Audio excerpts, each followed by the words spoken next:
அடர்ந்த காட்டுக்கு பக்கத்துல இருக்க இடத்துல ஒரு கஞ்சமான பசு ஒண்ணு இருந்தது. அதோட கஞ்சத்தனத்துக்கு தண்டனையா கடவுள் அந்த பசுவுக்கு 12 கண்ணுக்குட்டிகளை கொடுத்தாரு. அதோட 12 குழந்தைங்களுக்கும் சாப்பாடு போட்டு கட்டுப்படி ஆகாதுன்னு அந்த பசுவுக்கு கஷ்டமா இருந்தது. ஒரு நாளைக்கு அதுங்களுக்கு சாப்பாடு போட முடியலன்னுட்டு கடனா புல்லு வாங்கலான்னு பசு மான் வீட்டுக்கு போச்சு. அப்ப மான் சொல்லுச்சு, என்ன பசு இங்க வந்திருக்க? நீங்க வந்துட்ட, உன் 12 குழந்தைங்களும் அங்க என்ன பண்ணிட்டு இருக்காங்க? எல்லா 12 குழந்தைங்களும் என்ன பண்ணிட்டு போறாங்க? ஒன்னு பசியால அழுது, இன்னொன்னு சாப்பிட மாட்டேன்னு அடம் பிடிக்குது. இததான் பண்ணுதுங்க. அப்படியா? எல்லாம் கொஞ்ச நாளைக்கு தானே, இன்னும் கொஞ்ச நாள்ல அதுங்க எல்லாம் வளர்ந்துருங்க. அதுக்கப்புறம் நீ ஆகாரம் தேடி போ தேவையில்ல, அதுங்க உங்களுக்கு தேடி உனக்காக புல்லெல்லாம் கொண்டு வரும். அது இருக்கட்டும், ஆமா நீ எதுக்கு இப்ப வந்த? அது ஒன்றும் இல்லை, கொஞ்சம் புல்லு தரியா கடனா? 2 வாரத்துல கண்டிப்பா திரும்ப கொடுத்துட்றேன். இங்க பாரு பசு, ஏதோ என் சின்ன வயசு ஃப்ரெண்டுன்றதுனால நீ கேட்கும் போதெல்லாம் நான் புல்ல கடனா கொடுத்தேன் இவ்வளோ நாள். ஆனா உனக்கு தான் என் கணவரை பத்தி தெரியுமே. அது மட்டும் இல்ல, எனக்கும் 2 மான் குழந்தைங்க இருக்கு வீட்டுல, தெரியும்ல? புரியுது மான் சகோதரி, என் நிலைமையும் கொஞ்சம் புரிஞ்சுக்கோயே.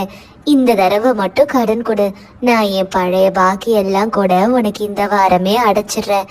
வீட்டுல குழந்தைங்க ரொம்ப பசியோட இருக்கும், என் நிலைமைய கொஞ்சம் புரிஞ்சுக்கோ சகோதரி, கொஞ்சம் உதவி செய்ய ப்ளீஸ் அப்படின்னு பசு கேட்ட உடனே மான் கொஞ்ச நேரம் யோசிச்சு பசுக்காக அதுகிட்ட இருந்த கொஞ்சம் அருகம்புல் எல்லாத்தையும் கட்டி கொடுத்துச்சு. பசு மான் கொடுத்த அருகம்புல்லை எடுத்துக்கிட்டு வீட்டுக்கு போய் 12 குழந்தைங்களுக்கும் சரி சமமா பங்கிட்டு கொடுத்துச்சு. கொஞ்ச நேரம் கழிச்சு ஆண் மான் பெண் மான் கிட்ட ஓடி வந்து இப்படி கேட்டுச்சு, அடியே யார்கிட்ட இப்படி லொடன்னு பேசிக்கிட்டு இருந்த? நான் வேற யார் கூடங்க பேச போறேன், எல்லாம் என்னோட ஃப்ரெண்டு பசு கூட தான். புல்லு கடனா வேணும்னு கேட்டா கொடுத்தேங்க. ஆமா ஆமா, ஏற்கனவே அதுக்கு 12 குழந்தைங்க இருக்காங்க. போதுங்க, உங்களை விட எனக்கு பசு மேல அதிக அக்கறை ஜாஸ்தி. ஏன்னா அவ என்னோட ஃப்ரெண்ட் இல்ல. பாவம் 12 குழந்தைய வச்சு அவஸ்தப்பட்டுக்கிட்டு இருக்கா, கடன் கேட்க கூட பயப்படுறா. அவளால கடனை அடைக்க முடியல, எனக்கு புரியுதுதான். ஆனா அவ நம்ம ஃப்ரெண்டு தானா அப்படின்னு 2 மானும் பேசிக்கிட்டு இருந்துச்சுங்க. அதுக்கப்புறமா பசு தான் குகையில உட்காந்துக்கிட்டு அடுத்த நாள் குழந்தைங்களுக்கு எப்படி சாப்பாடு கொண்டு வரதுன்னு யோசிச்சுக்கிட்டு இருந்தது. அடுத்த நாள் காலையிலே எந்திரிச்சு குழந்தைங்களுக்கு புல் எடுத்துட்டு வரதுக்காக ஒரு பெரிய மலை மேல ஏறிட்டு இருந்தது பசு. ரொம்ப கஷ்டப்பட்டு ஏறிட்டு இருந்தது. அப்படி மலை ஏறிட்டு இருந்த பசுவை பார்த்து நரி அதுகிட்ட இப்படி சொல்லுச்சு, ஐயோ பசு அக்கா, எனக்கு புரியுது உங்க நிலைமை எல்லாம். உங்களுக்கு 12 குழந்தைங்கள, அதுங்களுக்கு சாப்பாடு கிடைக்கிறதுக்கு நீங்க கொண்டு போய் கொடுக்கறதுக்குமே கரெக்டா இருக்கும். அதுக்காக தானே நீங்க இவ்வளோ கஷ்டப்பட்டுக்கிட்டு இருக்கீங்க. எனக்கு எல்லாம் புரியுதுக்கா. எல்லாம் என்ன பண்றது நரி, குழந்தைங்களுக்காக அம்மா கஷ்டப்பட்டு தானே ஆகணும். அக்கா என் பேச்ச கேளுங்க, என் குரு கிட்ட பேசாம வேலைக்கு சேர்ந்துருங்க, உங்களுக்கு இனிமேல் எந்த கஷ்டமும் இருக்காது. யாரு நரி அந்த குரு? ஆமா அது என்ன வேலை? எங்களுக்கு யாரு குருவா இருக்க போறா, எல்லாம் எங்க ஹைனா குரு தான். அவங்க கிட்ட நீங்க வேலைக்கு சேர்ந்துக்கோங்க. இந்த காட்டுல இருக்க எல்லா விலங்குகளோட வீட்டுக்கு போய் அவங்க வீட்டு சமாச்சாரம் குடும்ப நிலைமை எல்லாத்தையும் தெரிஞ்சுக்கிட்டு வந்து எங்க குரு கிட்ட நீங்க சொல்லணும். தினமும் இதை செய்யணும். அந்த வேலைக்கு நான் தான் இருக்கணுமா என்ன? அந்த வேலையை நீயே செய்யலாமே நரி. அட போங்க பசு அக்கா, என் முகத்தை பார்த்தா யாராவது வீட்டுக்குள்ள விடுவாங்களான்னு சொல்லுங்க. யாரும் விட மாட்டாங்க, எந்த கதையும் சொல்லாதுங்க. உங்க முகத்தை பார்த்தா லக்ஷ்மி கடாட்சமா இருக்குன்னு வீட்டுக்குள்ள நுழைய விடுவாங்க. எல்லா கதைகளும் உங்ககிட்ட சொல்வாங்க. ஏதோ உங்க குழந்தைங்களோட நல்லதுக்காக நான் சொன்னேன் அப்படின்னு நரி நல்லா பிரெயின் வாஷ் பண்ணி விட்டவன பசுவும் அதோட குழந்தைங்களுக்காக ஹைனா கிட்ட வேலைக்கு சேர்ந்துருச்சு. ஒரு நாளைக்கு வழக்கம் போல ஹைனா நரி எதிர்க்க பசு கிட்ட இப்படி கேள்வி கேட்டுட்டு இருந்துச்சு, என்ன பசு, உன்னோட சகோதரி மான் வீட்ல என்ன நடக்குது? அவ வீட்டு விஷயம் எல்லாம் என்னன்னு சொல்லு, உனக்கு எல்லாமே தெரிஞ்சிருக்கும்ல. அவங்க வீட்ல என்ன பெருசா இருக்க போது, காலையிலே எந்திரிச்சு ஆண்மான் போய் புல் எடுத்துட்டு வரும். அத என்னோட ஃப்ரெண்டு மானு அதோட குழந்தைங்களுக்கு கொடுக்கும். நீ சொல்றத பார்த்தா அந்த மானுங்க 2ம் அதோட குழந்தைங்களை விட்டு தனியாவே இருக்காதுன்னு நினைக்கிறேன். குழந்தைங்க என்னைக்கும் தனியா வீட்டுல இருக்க மாட்டாங்களா என்ன? ஆமா ஆமா, தனியாவே விட மாட்டாங்க. ஒரு தடவை நல்லா யோசிச்சு பாரு பசு. ஞாபகம் வந்துருச்சு பிரபு. என்னன்னா அந்த ஆண்மான் இருக்குல்ல, அதுக்கு தண்ணி குடிக்க தனியா போறதுக்கு பயம். அதனால சாயந்தரம் ஆனதும் குழந்தைங்களை குகைக்குள்ள தனியா விட்டுட்டு பெண்மானோட நதிக்கு போய் ரெண்டும் தண்ணி குடிச்சிட்டு வருங்க. இத அவங்க தினமுமே பண்ணுவாங்கன்னா பாத்துக்கோங்களேன். போதும் பசு போதும். இப்ப கொடுத்திருக்க இன்ஃபர்மேஷனுமே எனக்கு போதுமானது. ஆனாரி அங்க பாரு, இந்த பசுக்கு ஒரு வாரத்துக்கு தேவையான அருகம்புல் எல்லாத்தையும் கொடுத்து அனுப்பிச்சிரு. அதை நல்லா சாப்பிட்டோம். அதுக்கப்புறமா நரி பசு மாட்டுக்கு அருகம்புல் கொடுத்து அனுப்பிச்சது. மாடும் சந்தோஷமா வாங்கிக்கிட்டு அங்கிருந்து போயிடுச்சு. மாடு கொடுத்த இன்ஃபர்மேஷனை வச்சுட்டு அம்மா அப்பா மான் இல்லாத சமயமா பார்த்து ஹைனாவும் நரியும் அதோட குழந்தைங்கள அடிச்சு தின்னுடுச்சுங்க.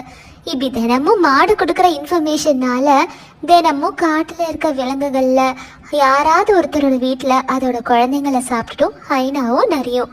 இந்த விஷயம் எதுவுமே பசு மாட்டுக்கு தெரியாது. அது பாட்டுக்கு தினமும் ஏதாவது ஒரு இன்ஃபர்மேஷனை கொண்டு வந்து கொடுத்துட்டு இருந்துச்சு. ஒரு நாளைக்கு காட்டுல இருக்க எல்லா விலங்குகளும் இப்படி தினமும் நம்ம குழந்தைங்க காணாம போயிடுறாங்களே சிங்கராஜா கிட்ட போனாங்க. சிங்கராஜா, கொஞ்ச நாட்களா எங்க குழந்தைங்க எல்லாரும் காணாம போயிட்டு இருக்காங்க. நீங்க யாரும் கவலைப்படாதீங்க. உங்க நிலைமை எனக்கு நல்லாவே புரியுது. இதுக்கெல்லாம் யாரு காரணம்னு நான் கண்டுபிடிச்சு கண்டிப்பா உங்களுக்கு நான் தண்டனைய வழங்குறேன். அதெல்லாம் இருக்கட்டும், இந்த பசுமாடு மட்டும் காணும், நீங்க மட்டும் வந்திருக்கீங்க, நீங்க எல்லாரும் வந்திருக்கீங்க. அதோட 12 குழந்தைங்க மட்டும் எப்படி பத்திரமா இருக்கு? எதுக்கு அந்த பசுமாடு இங்க வரல அப்படின்னு சிங்கராஜா கேட்ட உடனே எல்லா விலங்குகளுக்கும் பசுமாடு மேல சந்தேகம் வந்தது. மறுபடியும் சிங்கராஜா இப்படி கேட்டாரு. உங்க எல்லார்கிட்டயும் ஒண்ணு கேக்குறேன். கொஞ்ச நாட்களா பசுமாடு கிட்ட ஏதாவது சேஞ்சஸ் தெரியறத நீங்க பாத்தீங்களா என்ன? கவனிச்சிருக்கேன் பிரபு. இப்பெல்லாம் பசுமாடு யார்கிட்டயும் வந்து புல்ல கடனா வாங்குறதே இல்ல. அது மட்டும் இல்ல, இப்பெல்லாம் தினமும் ஏதாவது ஒரு விலங்குக்கு வீட்டுக்கு போய் அதோட கதைகளை கேட்டுக்கிட்டு வேற இருக்கு பிரபு. அப்படின்னா இந்த மாதிரி பசுவோட மாற்றத்துக்கும் உங்க குழந்தைங்க எல்லாம் காணாம போறதுக்கும் ஏதோ ஒரு காரணம் இருக்கு. இதுக்கு பின்னாடி யாரும் இருக்காங்க.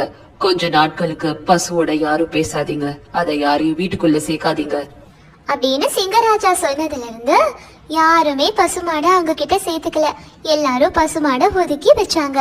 அதனால பசுமாட்டுக்கு வீட்டுல என்ன நடக்குதுன்னு தெரியாம நரிக்கும் ஹைனாக்கும் எந்த இரையுமே கிடைக்கல. அவங்களுக்கு மாடு மேல கோவமா இருந்தது. ஒரு நாளைக்கு பசுமாடு ஹைனாவையும் நரியும் தேடி போச்சு. அங்க வந்த பசுமாட்டை மரத்துல கட்டி போட்டாங்க ஹைனாவும் நரியும். அதுகிட்ட இப்படி சொன்னாங்க. இங்க பாரு பசுமாடு, இவ்ளோ நாளா எங்க கிட்ட எல்லா விலங்கு வீட்டு கதையும் வந்து சொன்னதுனால அதோட குழந்தைங்க எங்களுக்கு இரையா கிடைச்சது. ஆனா இப்போ உன்னால எங்களுக்கு எந்த இரையும் கிடைக்கல. அதனால இன்னைக்கு ராத்திரி நான் உங்களோட 12 குழந்தைங்களையும் நானும் நிறைய சாப்பிட போறோம். இன்னைக்கு உன் குழந்தைங்க தான் எங்களுக்கு ஆகாரம்.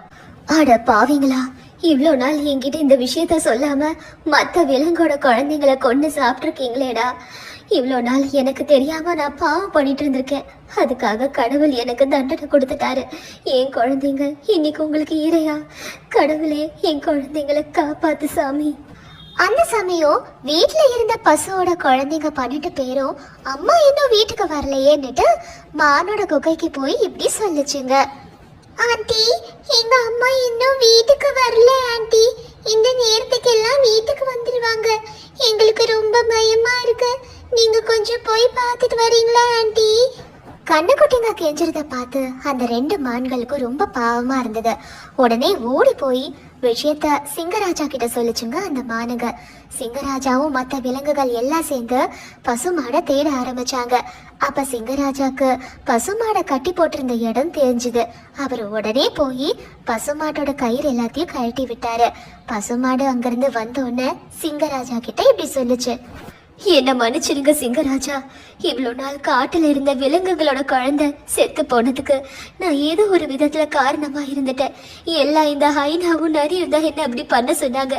எனக்கு இப்படி இறந்து போவாங்கன்னு தெரியாது சிங்கராஜா. பசு சொன்னதை கேட்ட உடனே சிங்கராஜா மற்ற விலங்குகளோடையும் பசுவோடையும் சேர்ந்து போய் ஹைனாவையும் நரியையும் சண்டை போட்டு சிங்கராஜா கொன்னுட்டாரு. ஹைனாவும் நரியும் இறந்து போயிடுச்சு. பசு இப்படி தெரியாம தப்பு பண்ணதுனால அதோட 12 குழந்தைங்களையும் குழந்தை இல்லாதவங்களுக்கு பசு தத்து கொடுக்கணும்னு சிங்கராஜா சொல்லிட்டாரு. இதனால விலங்குகள் யார் யாரெல்லாம் அவங்க குழந்தை இழந்தாங்களோ அவங்களுக்கு பசுவோட குழந்தை கிடைச்சது. எல்லா விலங்குகளும் நரிக்கோ ஹைனாக்கோ பயப்படாம ரொம்ப நிம்மதியா காட்டுல சந்தோஷமா வாழ்ந்துட்டு இருந்தாங்க. எல்லாரும் அதுக்கப்புறம் சந்தோஷமா நிம்மதியா இருந்தாங்க.